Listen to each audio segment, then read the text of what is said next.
For Metal Devastation Radio and via the Greyman channel, of course. We have Reaper from Black Tar Superstar, better known as Stephen. Oh, and we have more. Who we got here? This is Death Singer over here for you. Death Singer. Yes, you have great names. You have great names. So we've talked to Reaper before on the Heavy Metal Hangouts, and we also played your single, your video, a couple of times on the Vidcast, which we really love. So yeah, just the first normal question is like, basically, how and when did the band start? How did it all start up and get together? How the band got started? Yeah. Was, actually, back in 2014, when our bassist and vocalist Chad the Doctor started the project on his own. He was a one-man band. He chose the name and wrote probably 4 EPs worth of material. And he kind of got to the point where he wanted to make it a full band. So back in April of, was that 2020? Yeah, April of 2020.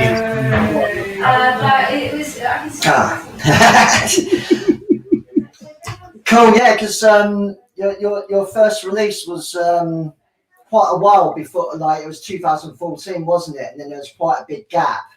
What was the reason for the gap?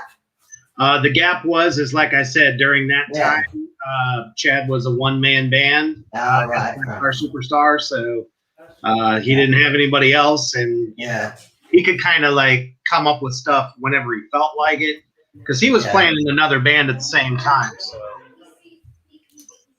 Cool. Where's the name come from? It's a pretty unusual name. Where's it come from? Well, and unfortunately in Ohio, there is a bit of a heroin problem, and there's a lot of people that, kind of go around going, where that black tar at?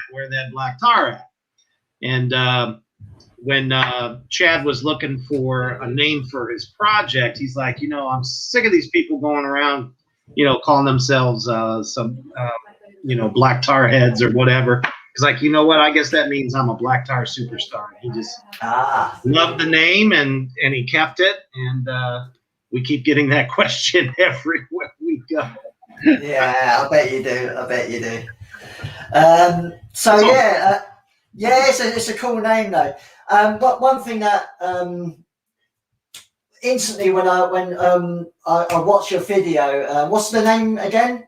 Hail to the Succubus. Hail to the Succubus. That's it. One thing that struck me as straight away that I really enjoyed was just the whole tone, like the guitar tone and the sludginess and the doominess, and I was like, yeah, this is definitely for me. This one, like, I really like it. And your last album, Old Gods Awaken, and you've had a few other. There was that's your first release for CD, though. Is that right? Correct. Your other releases have just been digital. Yeah. Everything he did before we got together was just digital. This was definitely the first physical CD. Yeah. Are there still any copies left? Because I know there was only like a handful made, wasn't there? There's somewhere between like maybe 5 and 10 left out of 100, and we're not going to make any more. So, if you want to grab hold of it, kids, go to blacktarsuperstar.bandcamp.com and pick yourself one up. Absolutely. So tell us. You told us about it in the Heavy Metal Hangouts, but tell us about how that video come to be, because it's really kind of fun. It's gory, but kind of crazy video. How did it happen? How did you get all the actors in? And well, step by step, it's like when we first came up with it, our other guitar player, Texas Heat, he ended up just playing that riff at a rehearsal one time, and we said, damn, that'd make a great song. So we jammed it out, and we had all the music down, but we didn't have any lyrics. So we went and played it live. We said, we'll just do this as like a Doom jam. And the people that we played in front of, the live show we did, they were like, that song was fucking awesome. Where's the words? And we're like, well, we don't have any lyrics yet, but we can work on that. So the next day went into practice, and nobody could come up with anything. So I was like, you know what? When I think of that jam, because, you know, we're all horror buffs big time. I mean, we are just horror junkies. And I'm like, you know, it just kind of reminds me of this movie I saw on Shudder called Porno, which is about a female succubus that gets raised up from these kids watching a movie in a movie theater, and she just pops out and starts killing all the men. And it's awesome. Great movie. Check it out. Awesome stuff. Well, anyway, so I'm like, you know, I can imagine, like, I close my eyes, I imagine this beautiful woman dancing around a fire. You know, there's like, you know, like ritual tools and stuff all around, and sigils and stuff like that. And then, you know, this guy, he's just taking a stroll through the woods and comes up on her and gets mesmerized by her, and then she just kind of sucks him in and then kills him. So we have a friend, his name's Tim Novotny. He was the director of the video. He makes independent horror films. Namely, his biggest one was called Pharisee, which you can check that out, I believe, on Vimeo. Yeah, Vimeo. We told him about the song. He loved it. He's like, I totally have a vision for this. And we sat down, we talked about it. He's like, oh, yeah, we can do that. But we're going to make it worse. So instead of, because, you know, the sexy factor is always a good thing. You know, it's something that metal videos lack nowadays, I think. And everyone can kind of relate to it. And, you know, it's an eye opener, especially when you got, literally, what the hell? We had 6 female demons and one guy getting killed on an altar table. I mean, you know, that's what I call entertainment. Exactly. I remember saying, like, it's funny how censorship works, because you can have these women eating eyeballs and babies and all sorts of nastiness, but they got to cover their nipples. Right. It's just bizarre, isn't it? You know. Extremely. Because I actually, as I understood it, YouTube had a thing about blood. Like, you couldn't show like a lot of blood or anything, but apparently, since it's under the guise of a music video, it was acceptable. They haven't hit us yet, so excellent, great stuff. Especially when the next video comes out on the 30th.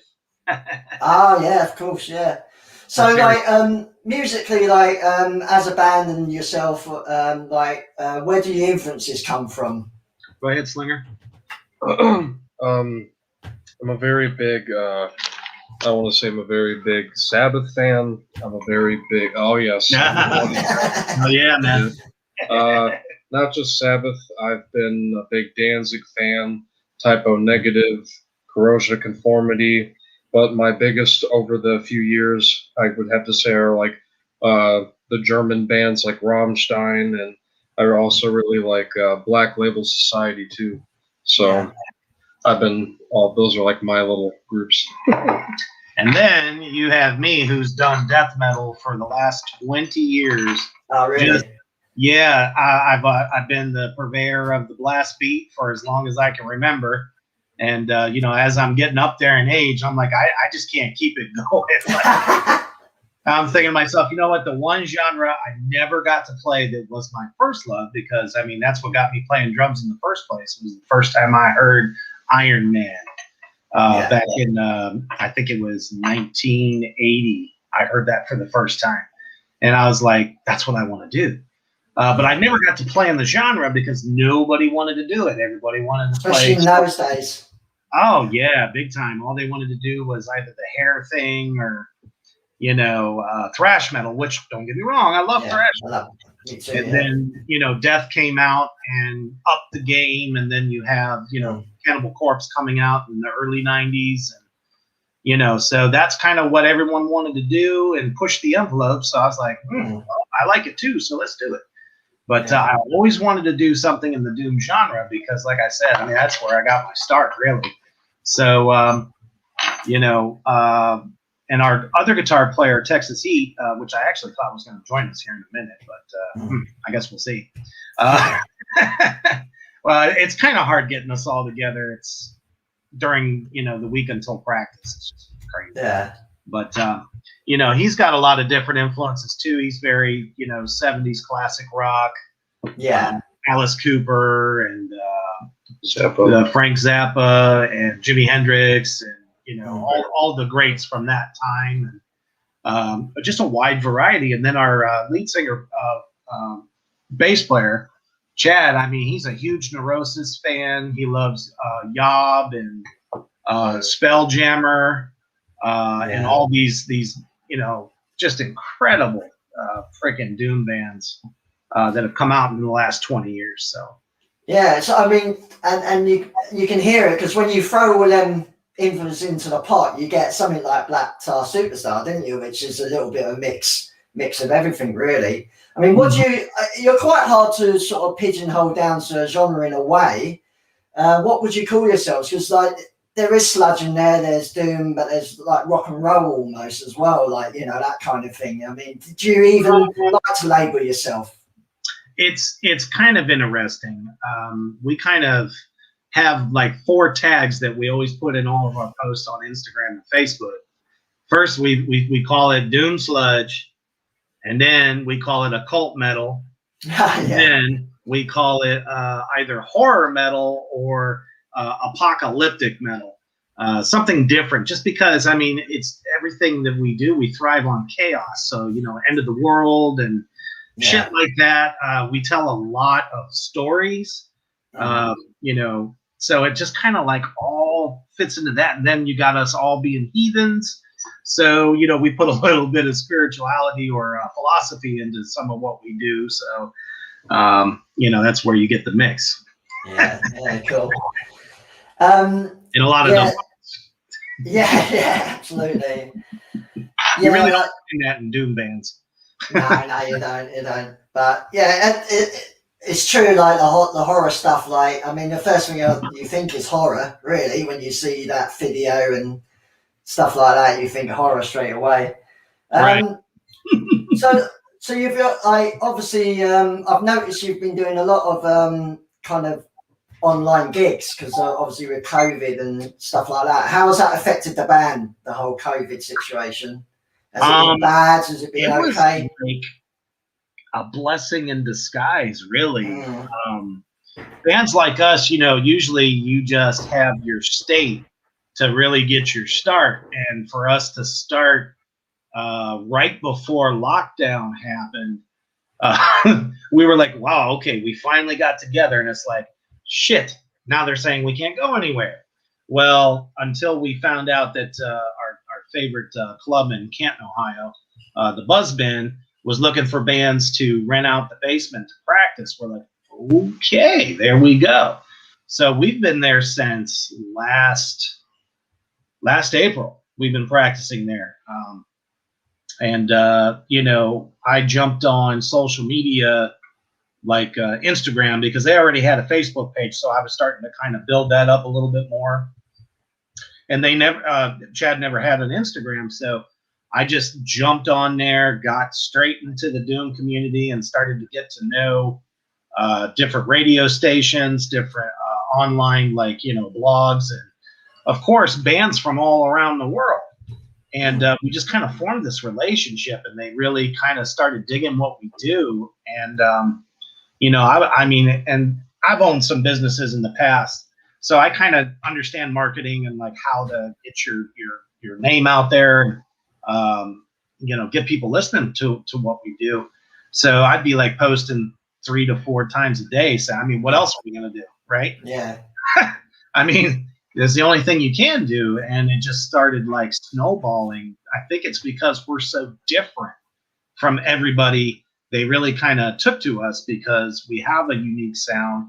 Our vocalist has a unique voice, and, you definitely know it's us when you hear it. And then we're like, well, we really can't do any gigs. So, we heard Down was doing their 25th anniversary live stream. We watched it, and I said, you know what? We could do this. We could totally do this. And so I started talking to, some of the bands that we've gotten to know over the last several months, like Crust and Pure Sonic Outcasts and Grave Next Door and some of the other bands that we've done these live streams with. We said, let's put a live stream tour together, but give the fans a different experience. We want them to feel like it's a real show. So we're like 2 bands instead of 1, because up to that point, all you had was 1 band. It was for an hour and a half, and it was over. Like, nah, we'll have somebody go on first, and then we'll be kind of like the headliner, so to speak. And everyone's been digging it. We've been doing it since January. And as a matter of fact, we just got added to Retribution Alive.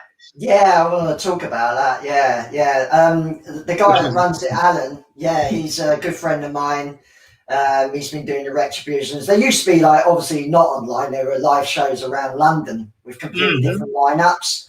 The lineups are always quite mixed. So you could I think on your one, you got like a black metal band, haven't you? You got you guys. It tends to be like a eclectic lineup. I think that's the idea.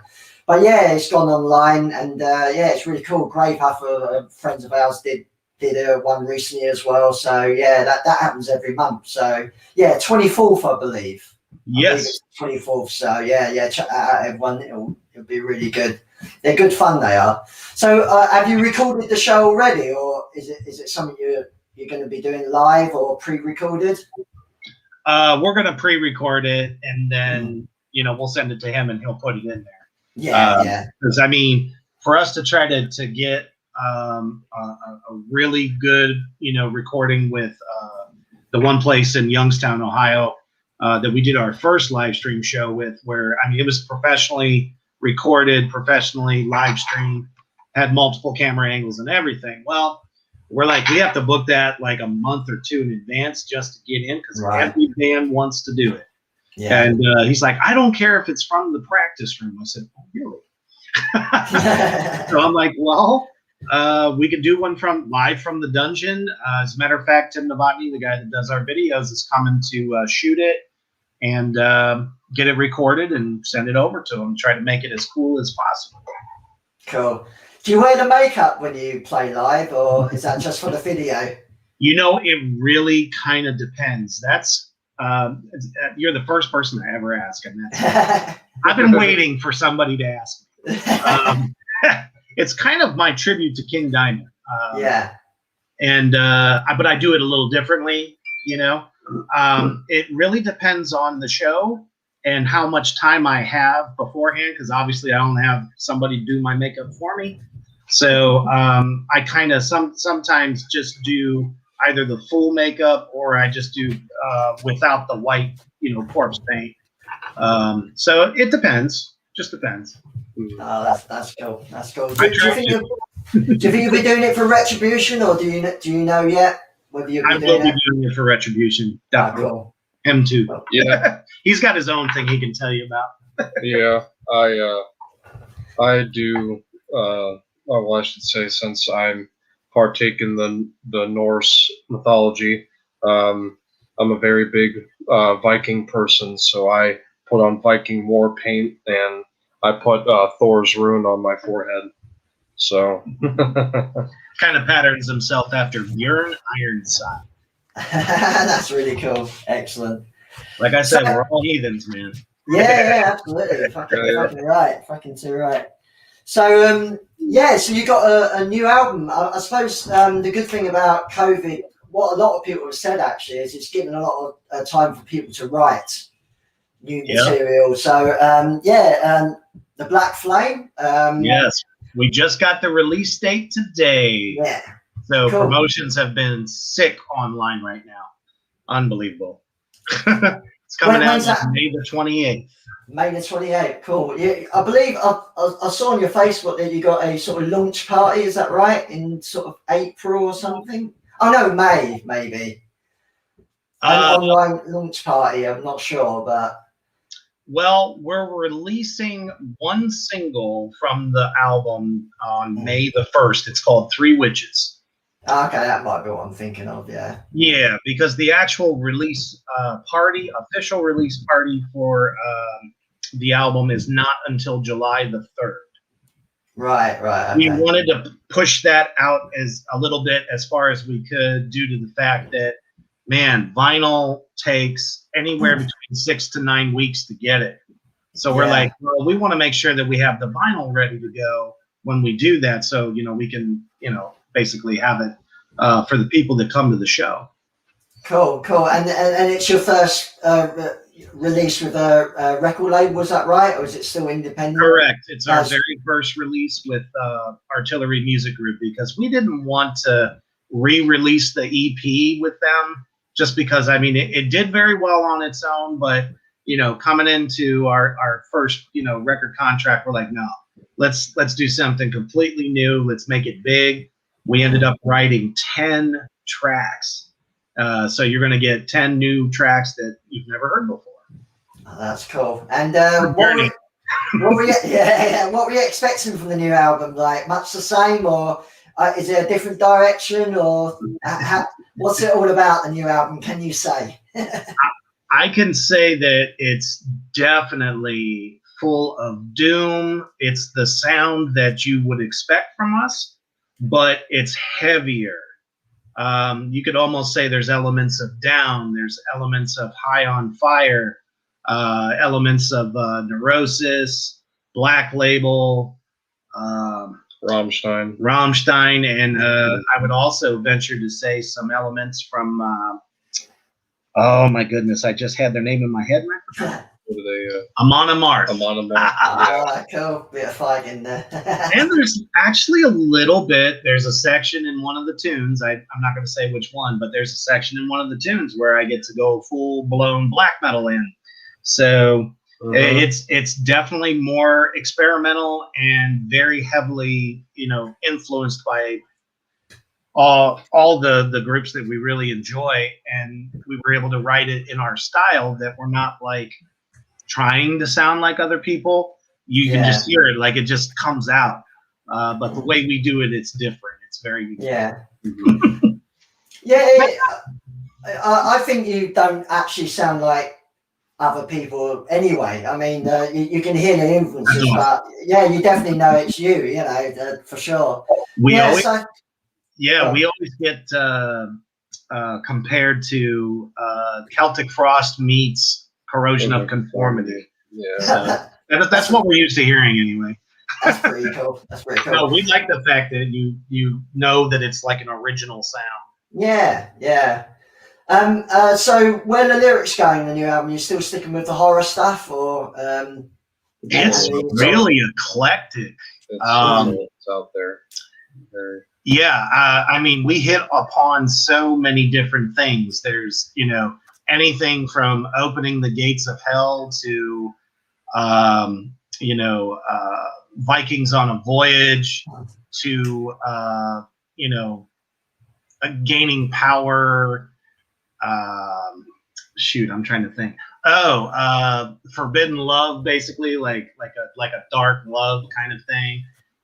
There's a track on there called Damn Flesh, where now this is more horror-esque, but it's really a love song, and everyone laughs whenever I say that.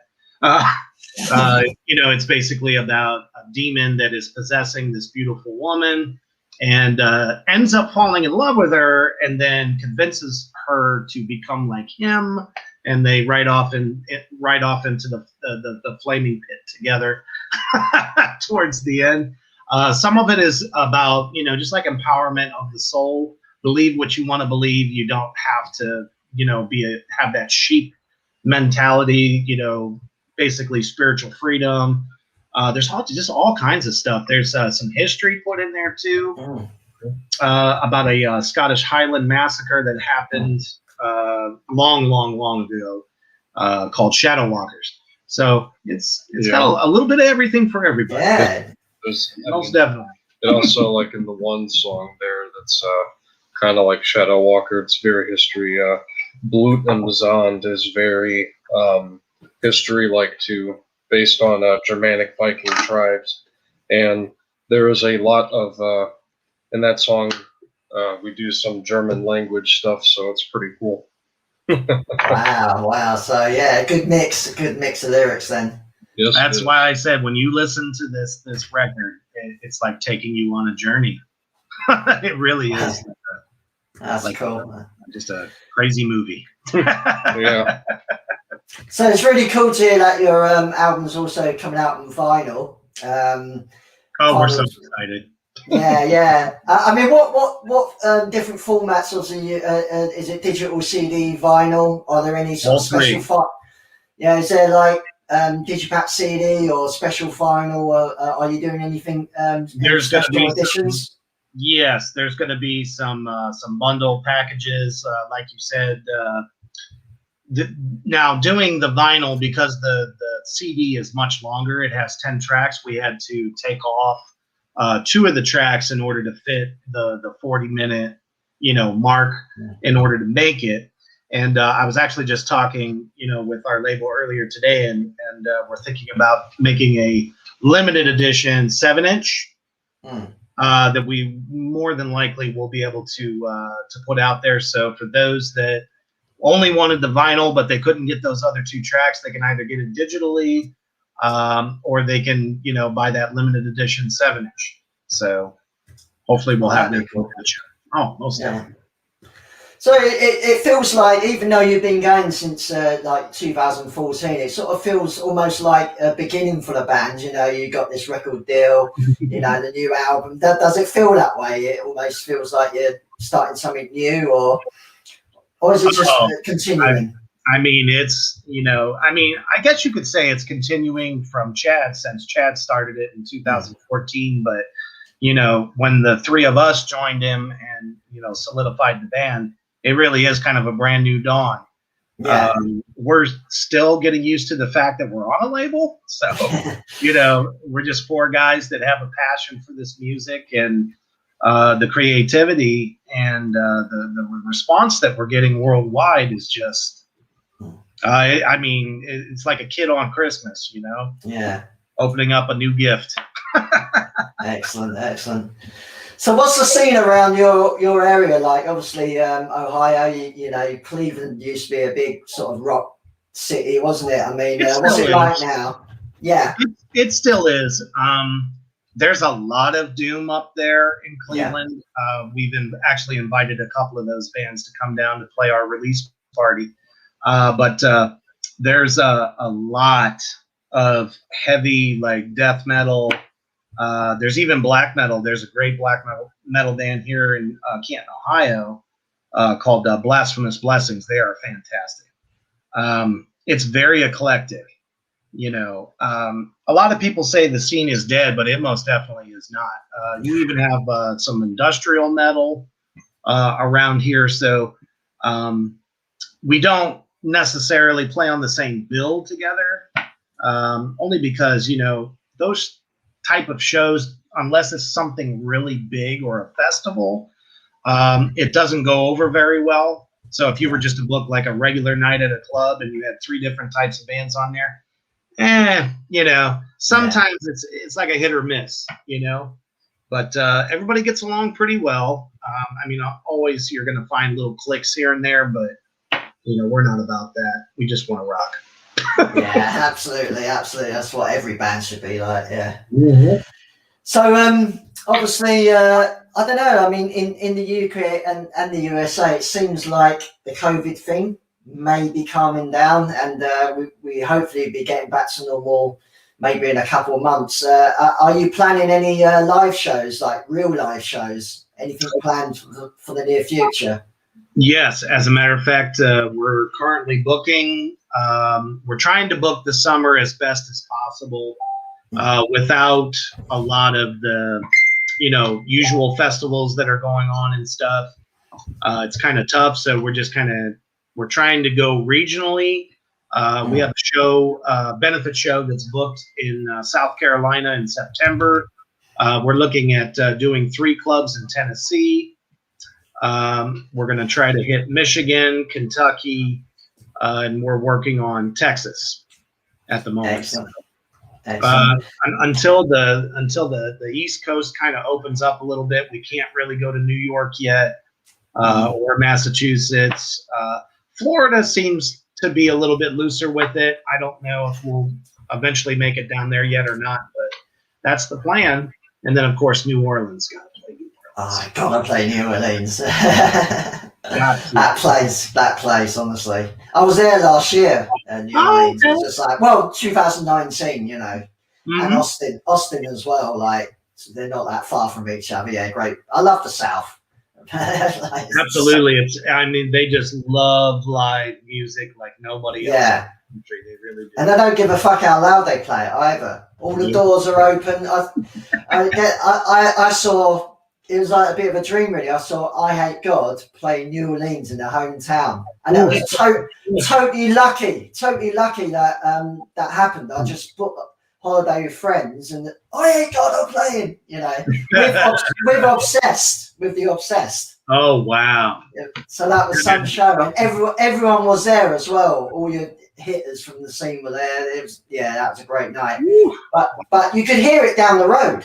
They just had all the doors open. No one gives a shit in New Orleans. It's fucking, or Austin. Oh, and the weather's great too. Yeah. Bit oppressive. I'm from the UK. I found it quite oppressive, but it was pretty cool. So, I mean, talking of the UK, would you ever want to play outside America, do Europe? I know it obviously costs money, but it'd be awesome to see you in the UK. We have some bands. As a matter of fact, Pure Sonic Outcasts is also on our label. They're from Ireland. So we are trying to put together a European tour that we could do together, especially since they're there. It's easy to get to them. We definitely want to do the UK. There's no fans on this earth other than, the UK. You guys have been so awesome to us. We have a lot of fans over there. So definitely we want to come there for sure. We'd like to hit Germany, France, obviously UK, and we're starting to get a bit of a following out there towards Japan. Mm-hmm. There's a band out there that has been kind of pushing us out there, which is really cool, called Hebekatana. Oh, man. Okay. That's a hard name to say.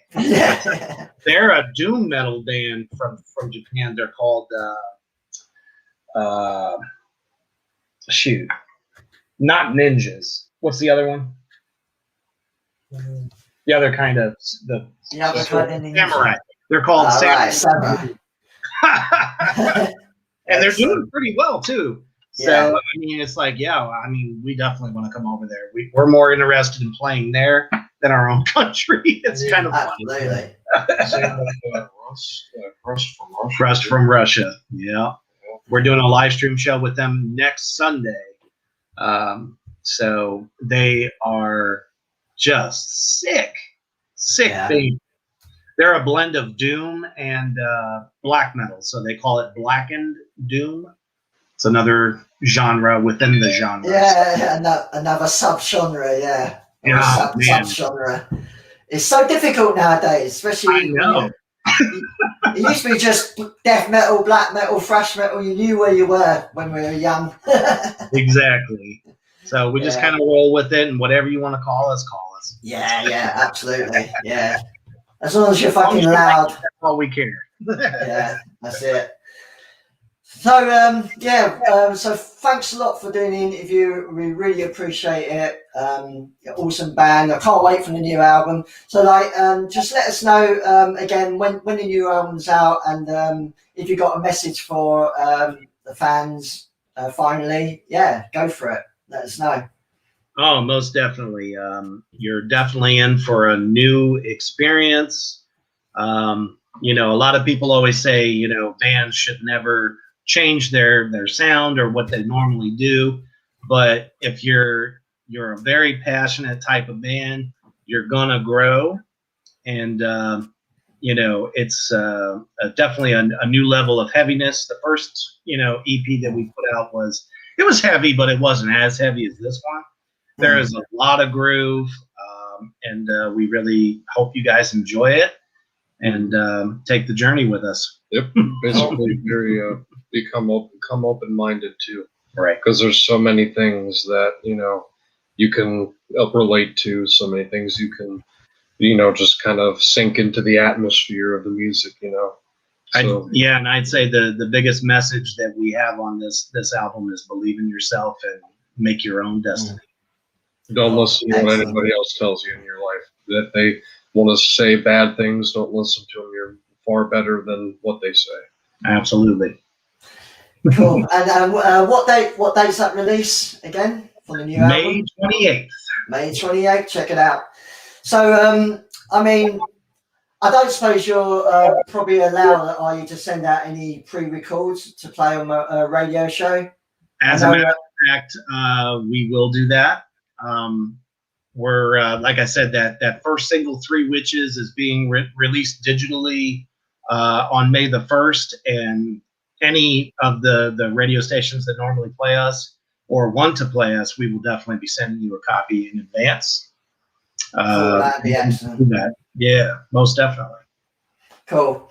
Right, thanks a lot, guys. I'll be playing an interview on the Metal Devastation Radio. It will be up on the YouTube, and I'll be sticking out on a podcast from Mixcloud as well. So you can check all that out on them different formats. So once again, thanks a lot for coming on. Really appreciate it. And cheers. Have a good day. Thank you. You too, brother. Absolutely. Cheers. And I'll probably see you on the Hangout at some point, no doubt. Oh, yeah. I'll be coming back. Yeah. Cheers. Thanks, guys. Thanks Thank you. Cheers. Have a great weekend.